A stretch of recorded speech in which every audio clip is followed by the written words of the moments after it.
So question number 30 तक last lecture में हो चुका था, 31 से चेक करना है हम लोग को। Let's start children. तो स्टार्ट करते हैं सबसे पहले बैंक ओवरड्राफ्ट के अकाउंट से। तो बैंक ओवरड्राफ्ट में लिखेंगे by balance brought down 210 and to balance carried down 3 lakh. तो it is by bank OD borrowed 90,000। Financing activities में क्या कर देंगे हम, प्लस प्लांट एंड मशीनरी, और इसके बाद इसका एक्यूमुलेटेड डेप्रीसिएशन का account.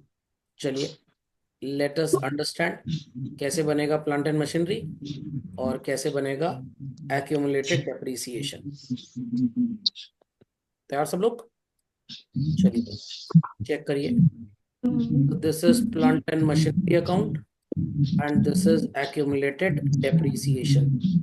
Opening balance is 220 and closing balance is 268. Here opening balance is 8.5 lakhs and closing balance is 10.3 lakhs. During the year machine costing 150 was sold at a loss of 44,000. तो आंख बंद करके पहले तो loss लिख लें 44,000 का। Depreciation on plant and machinery, okay. तो डेप्रीसिएशन यहाँ पे आ जाएगा 80,000 का। तो this is 3 lakh. 32,000 is depreciation on part sold.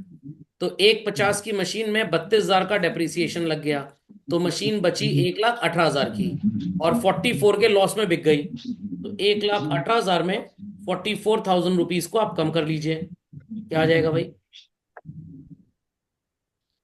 74,000। तो by bank sale value is 74। Debit side में शॉर्टेज आएगा, to bank purchase. Debentures account by balance brought down 5 lakh, to balance carried down 3.5 lakh. और यहाँ पे डिबेंचर्स में एक एडजस्टमेंट था कि आपने 1 अक्टूबर, अब बच्चों ध्यान दीजिएगा, 1 अक्टूबर डेट क्यों लिखी है? आप 6 मंथ्स का इंटरेस्ट कैलकुलेट करेंगे 5 लाख पे और 6 मंथ्स का इंटरेस्ट कैलकुलेट करेंगे 3.5 लाख पे। ठीक है, 1.5 लाख रुपए के डिबेंचर्स को आपने रिडीम कर दिया। तो डिबेंचर्स का जब आप अकाउंट बनाएंगे तो आप लिखेंगे by balance brought down 5 lakh and to balance carried down 3.5 lakh. Redemption हुआ है 1.5 लाख के डिबेंचर्स का 4% पे, 4% के प्रीमियम पे। तो 1,50,000 का 4% होता है 6,000। 1,56,000 आपने पे किया, ये आपका लॉस है जो आप पीएल से राइट ऑफ कर लेंगे। Got it clear? तो टू बैंक 156 और बाय पीएल 6,000। समझ में आया हाउ टू ड्रॉ दिस? चलिए question number 32 was given, P account बनाने को दिया था। चलिए शेयर कैपिटल में लिख लेंगे भाई बाय बैंक 1 लाख रुपए। अब देखें रिजर्व्स एंड सरप्लस की क्या कहानी है। रिजर्व्स एंड सरप्लस में नोट नंबर लिखा था क्या? उसके ऊपर था, तो रुकिए, शेयर नहीं लिखा हुआ है। हाँ सिर्फ रिटेन अर्निंग्स है तो कोई बात नहीं। नेट प्रॉफिट है 10,000 रुपए का, बाकी तो डॉक्टर टी, डीएलडब्ल्यू और ये सब याद है आपको। फिर लॉन्ग टर्म बोरोइंग्स क्या है भाई? Long term borrowings loan. तो यहाँ पे आ जाएगा बाय बैंक 30,000 रुपए और इसके लिए आ जाएगा टू बैंक 60,000। ये फाइनेंसिंग में माइनस और ये फाइनेंसिंग में प्लस। बाकी इनसे तो कोई मतलब है नहीं, चेंज इन सीएसीएल। ये भी फाइनेंसिंग एक्टिविटी में क्या हो जाएगा? माइनस हो जाएगा। Thereafter tangible assets. अब ध्यान से सुनने वाली बात यह है, डेप्रिसिएशन वगैरह तो कुछ दिया नहीं गया है। चलिए, और असेट्स में चेंज बहुत ज्यादा है। तो ये ओपनिंग बैलेंस है, ये क्लोजिंग बैलेंस है। तो it is to bank 1,24,000। Investing activities में माइनस कर देंगे purchase. Intangible asset it is by bank 1,000 रुपए। एक बार चेक कर लूं ऑथर ने क्या अज्यूम किया है। यहाँ पे cash used in investing activity 1,24 है। हाँ, तो ऑथर ने बच्चों यहाँ पे अज्यूम किया है कि अगर इनटैंजिबल एसेट रिड्यूस हो रही है तो हम इसे राइट ऑफ मानेंगे। व्हाट? Write of. तो आप यहाँ पे थोड़ा सा इस बात का ध्यान रखिएगा, एग्जाम में अगर ऐसा क्वेश्चन आता है। वैसे तो आईएससी सीबीएसई बड़े अकलमंद बोर्ड है, किसी भी बोर्ड ने आज तक बेवकूफी कभी की नहीं ये सब बोल के, तो वो हमेशा लिख के दे देंगे आपको। बट अगर देन टू आपको नजर आ रहा है कि कोई भी इंफॉर्मेशन नहीं दी गई कि असेट में जो डिक्रीज हो रहा है, असेट मतलब इंटैंजिबल असेट की हम बात कर रहे हैं, जो डिक्रीज हो रहा है, तो always assume it as what? Write off. But I have observed certain questions from NCERT जहां पे असेट का डिक्रीज तो हो रहा है बट उन्होंने क्या अज्यूम किया है? सेल। तो for CBSE students I suggest कि जब भी वो एग्जाम में ऐसा करके आए तो उनके एनसीईआरटी में जो लिखा है उसी को फॉलो करें। तो most of the question I have observed कि वहां पे उन्होंने सेल माना है, बट आईएससी में मोस्ट ऑफ द क्वेश्चंस में decrease is considered as written off. तो आप दोनों में से जो भी मानिएगा जरूर लिख के आइएगा। Is that understood? चलिए, बाकी तो चेंज इन CA CLI कर लेंगे, कुछ खास इसमें है नहीं, बन जाएगा कैश फ्लो। चलिए, 33 was also given, this was not given, okay. अब एडिशनल क्वेश्चंस में कहां से दिया था मैंने आपको? 62 से चेक करिए, 62 ऑनवर्ड्स भाई। और बाकी जितने क्वेश्चंस डीके गोयल में बचे हैं, ये आप आज तो जो मैंने चेक करा दिए हैं उनके CFS बना लीजिएगा, ठीक है, आंसर्स आ जाएंगे। उसके बाद बाकी सबके टी के साथ अब आप भी बना सकते हैं। बट एक छोटा सा टॉपिक अभी पढ़ाने वाला है मेरा, पढ़ाना क्या है, बस एक रिमेम्बरेंस है, कुछ खास है नहीं उसमें। जैसे अभी इंटरेस्ट ऑन डिबेंचर बताया था, डिट्टो वैसे ही। तो content is nothing more practically. हाँ भाई, कहाँ पे थे हम लोग? 62 पे चेक करिए। 62 क्या बोलता है भाई? 62 ओके। चलो, एक्यूमुलेटेड डेप्रीसिएशन अकाउंट तो चेक कर लेते हैं। एक्यूमुलेटेड डेप्रीसिएशन और प्लांट अकाउंट कैसे बनेगा भाई? चलिए, लेट अस ड्रॉ, यही सबसे इंपॉर्टेंट है, और टैक्स चिल्ड्रन, क्योंकि इसी में आपको मैक्सिमम एडजस्टमेंट्स मिलते हैं। To balance brought down 7.5 lakh, और बाय बैलेंस कैरेट डाउन 9,70,000। यहाँ by balance brought down 180 and to balance carried down to 40। 1.45 का डेप्रीसिएशन, 70, सॉरी 1.45 की असेट, 70 पार्ट सोल्ड का डेप्रीसिएशन, 310, 1,30,000 तो डेप्रीसिएशन आ जाएगा। करेक्ट कैसे है? पार्ट सोल्ड का लिखने के बाद टोटल हुआ 310, 180 लिखा तो 130 आ गया। 35,000 में आपने इसको बेच दिया, तो 1.45 की असेट पे 70 का डेप्रीसिएशन, तो उसकी बुक वैल्यू 75, 35 में बिक गई, तो लॉस कितना हो गया भाई? 40,000। टू बैंक परचेज लिख लीजिएगा, डिफिकल्ट है कोई? चलिए, thereafter 63rd was also given, ये तो बड़ा आसान है। 5 लाख की मशीन, 3.5 लाख बुक वैल्यू, 35,000 में आपने बेच दिया, 3,15,000 का सेल ऑफ मशीन आ जाएगा। डिविडेंट आ जाएगा 20,000 रुपए का प्लस, ये भी plus, non current investment purchase minus, 3 lakh के इन्वेस्टमेंट को 3,60,000 में आपने बेच दिया, तो प्लस, लैंड 6 लाख का था जिसको आपने 40% के प्रॉफिट पे बेचा, 8,40,000 प्लस। इसमें तो कोई टी बनेगा ही नहीं, सिंपल आपको इन्वेस्टिंग एक्टिविटीज बस शो कर देनी है। अच्छा, ऑफ विच है, सॉरी, नहीं 6 लाख तो है, ठीक है, बट एक चीज यहाँ इंपॉर्टेंट है, अगर ऑपरेटिंग एक्टिविटीज में पूछते प्रॉफिट कितना है तो कैसे करेंगे? लिखा है 6 lakh, land was sold for 6 lakh, of which 40% is profit. तो ऑफ विच मतलब 6 लाख में प्रॉफिट जुड़ा है, तो ये 140 के इक्विवेलेंट है, तो प्रॉफिट ऐसे निकलेगा। और अगर आपको कॉस्ट निकालना है तो ऐसे निकलेगा। समझ में आ गया? एक बार बता भी देता हूं कितना आएगा भाई। तो इट इज 6 लाख अपॉन 140 इन 240, 1,71,429 आपका प्रॉफिट है बच्चों। ओके, ये तरीका हमने अप्लाई किया हुआ है जब हमने डिसोल्यूशन में क्वेश्चन किया था। जो वैल्यू नजर आ रही थी स्टॉक की, एसेट की, वो ऑलरेडी बढ़ी हुई थी। ठीक। 64th, ये भी आसान है। लैंड अक्वायर्ड माइनस हो जाएगा परचेज, ये भी माइनस, ये भी minus, plus plus plus plus, interest on debentures plus. ये तो आसान क्वेश्चंस हैं। चलिए, 65 ये तो सॉल्व है ऑलरेडी, लॉन्ग टर्म लोन, इसमें कुछ खास करना नहीं है। 66 वाज गिवन, 66 दिया था भाई। चलिए, शेयर कैपिटल बच्चों, बाय बैंक 20,000 रुपए। अब जरा देख ले रिजर्व्स एंड सरप्लस की क्या कहानी है। यहां पे हो जाएगा बाय PL 4,000, और ये नेट प्रॉफिट की जगह आ जाएगा नेट लॉस 1,000 का। तो चाहे तो आप नेट लॉस लिख दें या नेट प्रॉफिट, ब्रैकेट में एक ही बात है। ठीक, समझ में आ गया? पक्का? चलिए, 67 वॉज गिवन, ओ सॉरी, इसमें और टीवी तो है, भूल गए तो। टैंजेबल असेट टू बैंक आ जाएगा 20,400। अब इनटैंजेबल देखिए बच्चों, 20 से 16 हो गया, तो यहाँ पे ऑथर ने डेफिनेटली 4,000 का राइट ऑफ ही माना है, बाय PL लिखेंगे आप। इन्वेस्टिंग एक्टिविटी 20,400 और 10,000 और भी कुछ है क्या? हाँ, इन्वेस्टमेंट, इन्वेस्टमेंट में टू बैंक 10,000। तो याद रखिएगा, अगर इंटैंजेबल एसेट गिर रही है, इट इज नॉट टोल्ड, तो आप अज्यूम कर लेंगे उसे क्या? Written off by PL। ठीक है, चलिए, 67 वॉज गिवन, चलो, 67 वॉज गिवन। चलिए शेयर कैपिटल में लिख लेंगे बाय बैंक 70,000 रुपए। फिर रिजर्व्स एंड सरप्लस में और कुछ है नहीं, तो ये नेट प्रॉफिट ही माना जाएगा। और उसके बाद नॉन करंट असेट प्लांट है, तो प्लांट का एक टी बना लीजिए भाई। Opening balance is 280, closing balance is 392। Old machine थी 42,000 की, जो 56 में आपने बेच दी, तो बाय बैंक 56 और 14,000 का प्रॉफिट और डेप्रीसिएशन 28। जो शॉर्टेज आएगा इट इज 2 बैंक। समझ गए? चलिए इसके बाद 68 वॉज गिवन। चलिए कहां तक दिए थे टोटल? ये 72 तक, 71। चलिए 68 चेक कर लीजिए। शेयर कैपिटल में बच्चों बाय बैंक 50,000 रुपए। लॉन्ग टर्म बोरोइंग्स में देख लेते हैं क्या लोन फ्रॉम बैंक है, तो इट इज टू बैंक 35,000 रुपए। ठीक है।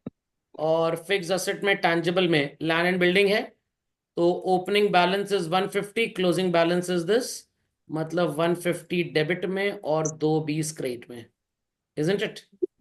फिर उसके बाद 40 की मशीन थी, 25 में बेच दी, सॉरी बुक वैल्यू 25 थी, 35 में बेची, तो 10 का प्रॉफिट हो गया आपको और 2 बैंक आ जाएगा। ओह सॉरी, क्या कर दिया, सॉरी, मशीन में लिखना था, मैंने लैंड में लिख लिया। लैंड ओपनिंग में 150 का था, क्लोजिंग में 220 का, तो it is 2 bank 70,000। Then this is machinery account, opening balance is 120, closing is 82, 500, 35 में बेचा, 10 का प्रॉफिट, 2 बैंक परचेज आ जाएगी। करेक्ट। नेक्स्ट 69, ये तो आसान है भाई। यहाँ पे आपको नेट प्रॉफिट दिया हुआ है 20,000 रुपए का, यही बन जाएगा आपका net profit before tax and extraordinary items. ठीक है। फिर यही आपका बन जाएगा what is called as operating profit. Increase in trade payable को प्लस और इसको माइनस, तो 20,000 में 7 प्लस 27, 5 माइनस 22,000 रुपए आ जाएगा कैश जनरेटेड, और यही cash flow from operating activities. उसके बाद सेल ऑफ फिक्स एसेट्स, ये आ जाएगा इन्वेस्टिंग के अंदर, तो net cash flow from investing activity, और ये हो जाएगा net cash used in financing activity, तो ये माइनस में और ये प्लस में। और opening cash and cash equivalent plus final आपका आंसर ये आ जाएगा। करेक्ट। बड़ा सर ही छोटा क्वेश्चन था। 70th was given. सर हाँ हाँ, बोलिए बोलिए बोलिए भाई, सर पूछिए। 68 में मशीनरी अकाउंट में मतलब मशीनरी की टीम में क्रेडिट साइड शॉर्ट आ रहा है। क्रेडिट साइड शॉर्ट आ रहा है, ठीक है, तो कोई बात नहीं। क्रेडिट साइड शॉर्ट आ रहा है तो आप लिख देंगे बाय डेप्रीसिएशन, और पूछिए। करेक्ट। सर चलिए 70th तो नॉर्मल पुराने टाइप का क्वेश्चन है। चलिए चेक कर लीजिए, नेट प्रॉफिट दिया हुआ है आपको भाई? हाँ दिया हुआ है। 79,500 हो गया, तो 37,500 नेट प्रॉफिट हो गया आपका। उसमें ट्रांसफर टू जनरल रिजर्व आप प्लस कर लेंगे, इंटरिम डिविडेंड प्लस कर लेंगे, टैक्स है नहीं, तो 17 और 2 37, 38, 38, 40, 57,000 is your NPBT and extraordinary item. ठीक है। उसके बाद ट्रेड रिसीवेबल वगैरह प्लस माइनस कर लिया जाएगा, तो ट्रेड रिसीवेबल हो गया 75 से 90 माइनस 15,000, ये हो गया 50 से 37.5, तो ये माइनस 12,500। आउटस्टैंडिंग वेजेस भी माइनस हो जाएगा, 17, 18, 19, 20, 21, 22, 4,500, 4,750। That's it. मतलब ये चला जाएगा इन्वेस्टिंग एक्टिविटी में, ये चला जाएगा फाइनेंसिंग एक्टिविटी में। कर लेंगे। इसके बाद कौन सा दिया था? 71 वॉज गिवन। चलिए शेयर कैपिटल चेक कर लीजिए। Equity share capital is by bank 75,000, preference share capital also by bank 20,000, reserves and surplus में बाय, सॉरी 35 से 25 हो गया। टू लॉस रिटर्न ऑफ, एक चीज चेक कर लें जरा। हाँ ठीक है, यहाँ पे रिजर्व में डिफरेंस आ रहा है डिक्रीज, तो टू लॉस होगा। ये क्वेश्चन में एक चीज शायद इन्होंने मान ली होगी, इंटरिम डिविडेंड जैसा बकवास लिखा हुआ, इसका कुछ करना नहीं है। इन्होंने क्या किया होगा बच्चों, ये जो 10,000 रुपए का डिफरेंस आ रहा है, हम वैसे तो रिजर्व को प्लस करते थे, इन्होंने शायद यहाँ माइनस कर दिया होगा, बट ये गलत है, ऐसा नहीं है। क्योंकि रिजर्व अगर कम हो रहा है तो हो ना हो कोई लॉस बेयर किया होगा। तो ये क्वेश्चन पुरानी एनसीईआरटी से शायद डीके गोयल साहब ने उठा लिया। तो opening balance is 35 and closing balance is 25। अगर क्रेडिट शॉर्ट होता तो we would have written by PL और प्लस कर देते। डेबिट शॉर्ट है तो 2 पीएल नहीं होगा, 2 लॉस रिटर्न ऑफ, इसका कुछ नहीं करना और शायद आपका 10-20 हजार से आंसर में फर्क आ जाएगा जब आप सीएफएस बनाएंगे। डिबेंचर्स, टू बैंक 10,000 और 50 की मशीन को 15 में बेच दिया, तो फिक्स असेट अकाउंट में 2.5 लाख और 3.5 लाख। 50 की मशीन को कितने में बेचा था? 15,000 में। तो 15,000 सेल वैल्यू और 35 ये 4 लाख, तो टू बैंक आ जाएगा 1.5 लाख रुपए। Correct, that's it. भाई नहीं दिया था, चलिए 72 वाज गिवन, नो। अब आप इन सब क्वेश्चंस का सीएफएस बना सकते हैं, प्रोवाइडेड आप इस एक छोटे से लेक्चर को फॉलो कर लीजिए। तो भाई सबको स्क्रीन विजिबल हो रही है? किसी को कोई कंफ्यूजन तो नहीं है? सारे टी अकाउंट समझ गए? चलिए, तो मैंने एक समराइज टी अकाउंट एकदम आखिरी में बनाया हुआ है, ताकि कहीं पे भी कभी भी कंफ्यूजन हो। ये है बच्चों summarise T account for non current assets and fictitious assets. Opening balance हमेशा डेबिट में, क्लोजिंग हमेशा क्रेडिट में। डेप्रीसिएशन लिखेंगे यहाँ पे, अगर पीएफडी नहीं है तो, और है तो पार्ट सोल्ड का लिख देंगे। सेल हुआ तो बाय बैंक, परचेज हुआ तो टू बैंक, प्रॉफिट है तो टू पीएल, लॉस है तो बाय पीएल, राइट ऑफ किया तो भी बाय। क्रेडिट साइड में कोई भी आइडेंटिटी ढूंढे, गणित क्या लगेगी? प्लस की। और डेबिट में कोई भी आइडेंटिटी ढूंढे, गणित क्या लगेगी? माइनस की। सिमिलरली शेयर होल्डर फंड्स या नॉन करंट लाइबिलिटी का अकाउंट है, ओपनिंग बैलेंस हमेशा क्रेडिट में, क्लोजिंग बैलेंस हमेशा डेबिट में। डेबिट में शॉर्टेज आया तो आउटफ्लो, फाइनेंसिंग में माइनस। क्रेडिट में शॉर्टेज आया तो इनफ्लो, फाइनेंसिंग में प्लस। इधर अगर कुछ राइटिंग ऑफ वगैरह आ रहा है तो एनपीबीटी में प्लस हो जाएगा। Provision for tax minimum 4 item लिखना ही लिखना है। Opening balance assumed as paid, closing provision made. समझ में आ गई बात? पक्का? चलिए, तो लेट्स कंटिन्यू फर्दर। तो आ जाइए बच्चों, टी अकाउंट सबको समझ में आ गए थे? टी में कोई प्रॉब्लम नहीं है? चलिए, कुछ मैंने आपके लिए लिखा है, दो आपको आता है सब कुछ। Treatment of items given in adjustment, इनका टी अकाउंट से कोई भी लेना देना नहीं है, ध्यान दीजिएगा। इंटरिम डिविडेंड हो, interest paid on borrowings, loans या डिबेंचर्स हो, इन दोनों को आप ऐड करेंगे एनपीबीटी में। आई रिपीट, कहां ऐड करेंगे? एनपीबीटी में। खोपड़े में बात गई। एंड डिडक्ट कहां करेंगे? फाइनेंसिंग एक्टिविटीज में। इतनी बात समझ में आ रही है बच्चों? तीसरी और सबसे इंपॉर्टेंट चीज, प्रपोज डिविडेंड की दो वैल्यूज आपको दी होंगी। आई रिपीट, कितनी वैल्यूज? दो, एक ओपनिंग और एक क्लोजिंग। आपको मतलब सिर्फ और सिर्फ किस वैल्यू से है? ओपनिंग से। आप इसी को ऐड करेंगे एनपीबीटी में और फाइनेंसिंग में लेस कर देंगे। अब ध्यान से बात सुनिएगा। मेनी अ टाइम्स इंटरेस्ट आपको नजर आएगा एडजस्टमेंट फॉर में, वहीं लिखिएगा। इंटरम डिविडेंड आपके पास चॉइस है, आपको एनपीबीटी में ऐड करना है वहां ऐड करिए, आपको एडजस्टमेंट फॉर के नीचे ऐड करना है वहां ऐड करिए। इंटरेस्ट हमेशा एडजस्टमेंट फॉर के नीचे ही करिएगा, ऊपर मत करिएगा। वो मेरे को सिर्फ इसके लिए बोलना था, मैंने गलती से दोनों के लिए बोल दिया। Is that understood well? अब मान लीजिए कि क्वेश्चन में लिख के आता है प्रपोज डिविडेंड, ठीक है, एक वैल्यू है 2024 की और एक वैल्यू है 2023 की। तो 2023 की वैल्यू है मान लीजिए 1 लाख और 24 की है 1,20,000। तो moral of the story is this, इससे कोई भी मतलब नहीं है। आप इसी वैल्यू को प्लस भी करेंगे और माइनस भी करेंगे। अब बच्चे कहेंगे सर ऐसा क्यों? बहुत साल पहले तक क्या सिस्टम चलता था डिविडेंड में? ध्यान दीजिएगा बच्चों, किताब में लिखा हुआ मिलेगा नहीं, वाइवा में पूछा जाएगा आपसे। जो टैक्स का सिस्टम था, ओल्ड को पेड मान के फाइनेंसिंग में माइनस, और करंट वाले को माना जाएगा पीएल में डेबिट हुआ है, प्रॉफिट हैज गॉन डाउन, वापस ऊपर ले जाने के लिए एनपीबीटी में क्या करते हैं? प्लस। बट बहुत सालों के बाद कुछ लोगों ने कंप्लेन की सेबी वगैरह से, तो सेबी ने कहा ठीक है हम इसको करेक्शन करवाते हैं। अब आप कहेंगे सर कैसी कंप्लेन की?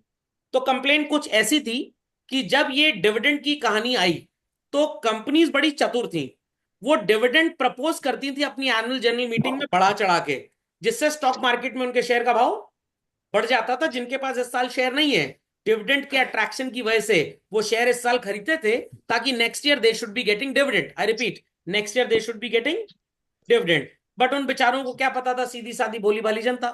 तो स्टॉक प्राइस जब बढ़ता था, बहुत इंपॉर्टेंट चीज बताने जा रहा हूं, ये जो हमारे प्रमोटर्स वगैरह होते हैं ना, इनके पास भी ठीक ठाक शेयर होल्डिंग होती है, ये अपने शेयर बढ़े हुए भाव पे बाजार में बेच देते हैं। और महीने 2 महीने के बाद, अनाउंसमेंट के बाद, एक्चुअल डिविडेंड जितना अनाउंस करती थी कंपनी उससे कम देती थी। तो लोगों के मन में एक झटका, एक धोखा आता था, तो वो फिर शेयर्स को बेच देते थे, तो दाम क्या होता था? गिर जाता था। प्रमोटर्स अपनी पोजीशन को मेंटेन करने के लिए वापस से उन शेयर्स को खरीदते थे। तो पहले बढ़िया डिविडेंड का लालच दे के प्राइस बढ़ता था बाजार में, they used to sell their holdings in part. जब दाम गिरा वापस से खरीद लिया, ताकि प्रमोटर की सीईओ की कुर्सी उनके पास बरकरार रहे। ज्यादा वोट्स तो शेयर के बेसिस पे ही होंगे, तो वो खूब प्रॉफिट कमाते थे। सेबी को समझ में आया ये तो एकदम घपलेबाजी चल रही है, तो सेबी ने आईसीआई को बोला कुछ करो। तो आईसीआई ने, as far as I remember, 2018-19 में अमेंडमेंट किया था AS4 रिवाइज्ड में, कि भाई अब डिविडेंड जब तक पे नहीं हो जाएगा तब तक पीएल में अप्रोप्रिएशन में लिखना अलाउड नहीं है। तो पे तो इस साल ऑब्वियस सी बात है कौन सा वाला करेंगे, लास्ट ईयर वाला। अब देखिए इस पे भी एक बहुत बड़ा प्रश्न चिन्ह है।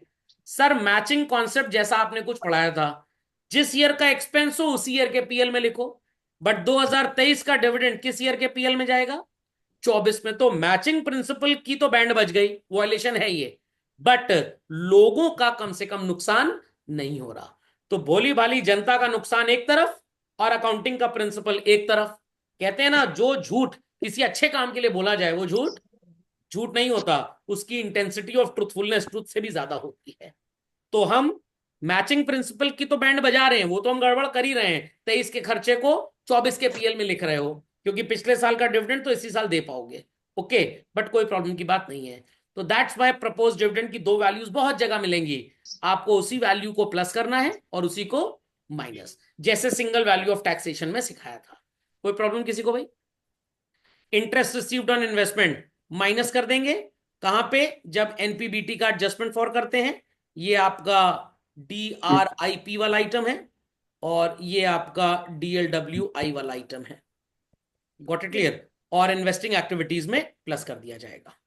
समझ में आ गई बात भाई? समझ में आ गई बात? चलिए, treatment of hidden adjustments class 11th का रिपीट टॉपिक है। मेनी टाइम्स आपको 8% डिबेंचर्स, 8% इन्वेस्टमेंट्स, ऐसा कुछ लिख के आएगा। तो अगेन बच्चों इसका क्या करना है, गिवन परसेंटेज या तो ओपनिंग बैलेंस पे निकालिए या तो क्लोजिंग।